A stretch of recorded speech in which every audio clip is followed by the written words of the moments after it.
The greatest threat to American air dominance is not hiding in the skies over China, and it is not emerging from Russian hangars either. It is coming from a far quieter place, a country that never sought global power, never chased prestige, and never tried to outspend superpowers: Sweden. And the danger is not a missile, a radar, or a secret weapon. The danger is an idea so disruptive that it quietly questions the very foundation of how modern air forces are built. For decades, military power followed one unquestioned belief: the most expensive, most advanced technology always wins. Bigger budgets meant bigger dominance. But now, a small Scandinavian nation has challenged that logic without trying to defeat America directly. Instead, it asks a far more uncomfortable question. What if air power does not need to be absolute to be effective? What if survival, readiness, and independence matter more than perfection? This single question is enough to make defense planners uneasy, because once it is asked, it cannot be unasked. The real tension is not between aircraft, but between philosophies. On one side stands a model built on overwhelming superiority, centralized control, and global reach. On the other stands a design built for isolation, uncertainty, and survival. One depends on vast supply chains, complex infrastructure, and political alignment. The other assumes help may never come. And in an age where conflicts can disrupt logistics overnight, that difference matters more than raw performance numbers. To understand why this matters, you must understand Sweden's reality. For most of its modern history, Sweden expected to fight alone.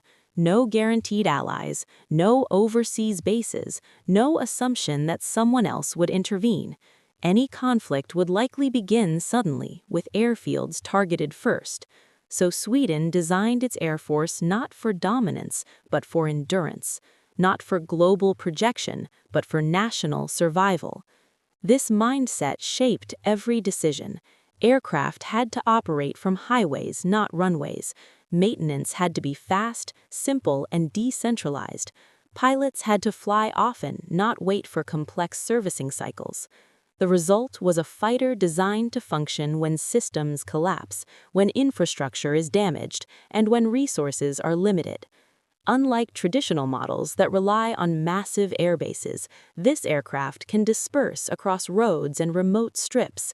It can be refueled and rearmed by small teams in minutes. It does not require a technological ecosystem stretching across continents to remain operational.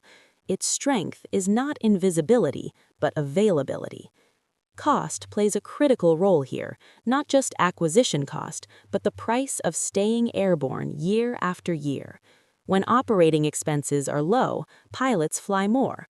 When pilots fly more, they gain experience, and experience, not specifications, wins conflicts.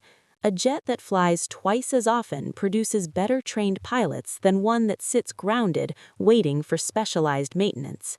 This challenges a deeply embedded assumption that technological superiority automatically equals operational superiority.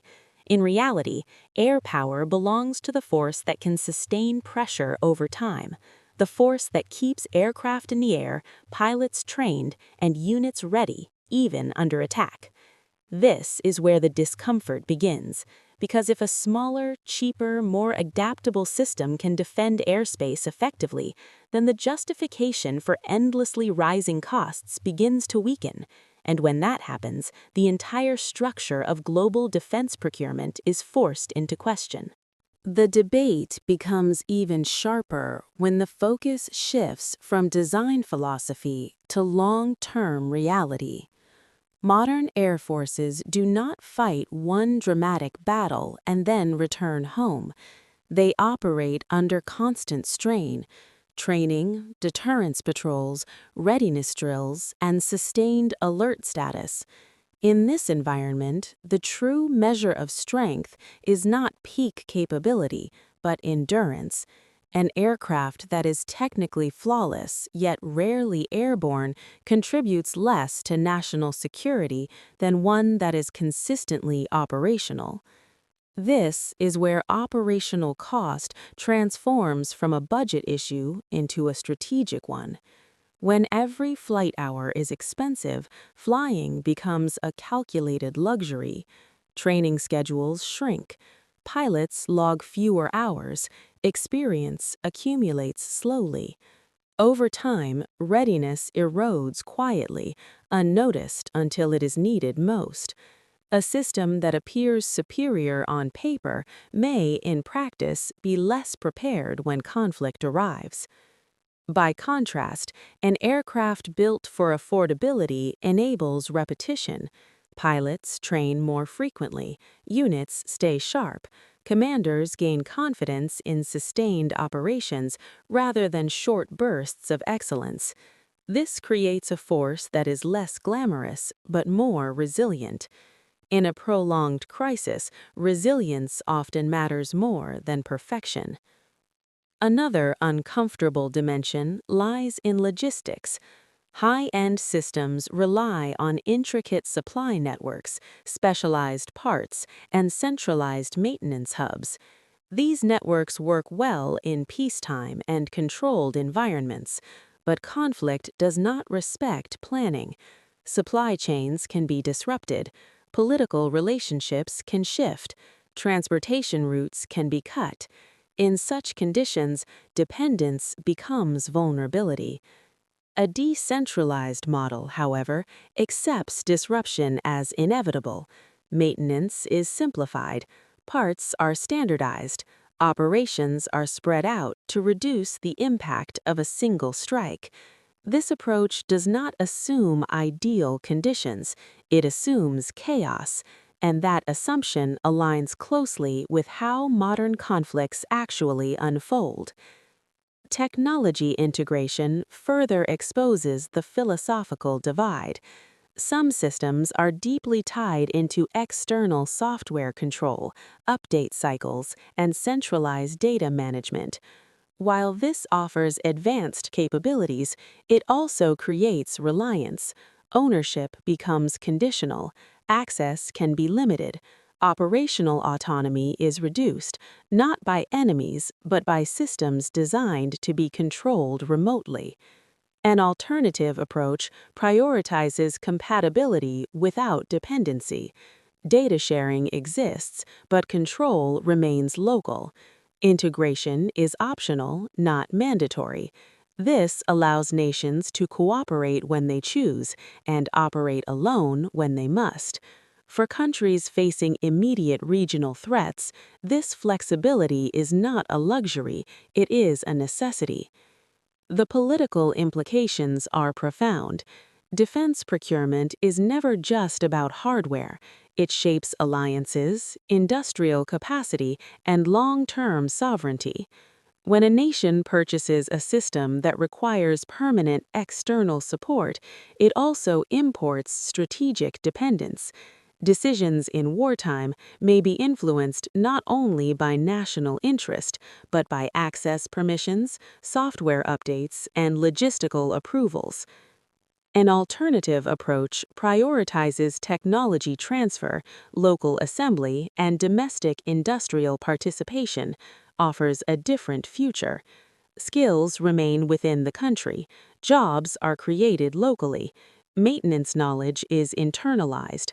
Over time, this strengthens not just the Air Force, but the national defense ecosystem itself. This is why the conversation extends beyond aircraft performance. It touches on autonomy, sustainability, and strategic self-reliance. For smaller and mid-sized nations, the choice is not about matching superpowers, it is about surviving alongside them. The emerging reality is simple but disruptive. Air superiority is not owned by whoever spends the most, it belongs to whoever stays operational the longest under pressure, and that realization is reshaping how air power is defined in the 21st century. Before we move further into this analysis, a sincere thank you to everyone who has stayed with us this far. If you are still watching, it tells us something important about you. You are not here for surface-level headlines or recycled narratives. You are here to understand how power really works, how strategy evolves, and how decisions made quietly today shape conflicts tomorrow. That kind of thinking, audience, is rare, and it is deeply appreciated. If you believe content like this matters, content that goes beyond propaganda, beyond hype, and into real strategic thinking, then the best way to support this work is simple: subscribe to the channel. Every subscription strengthens our ability to keep producing deep, independent analyses that challenge dominant narratives and explore what others avoid discussing. This channel exists because viewers like you choose depth over noise. Your engagement matters just as much as your subscription. We want to hear from you.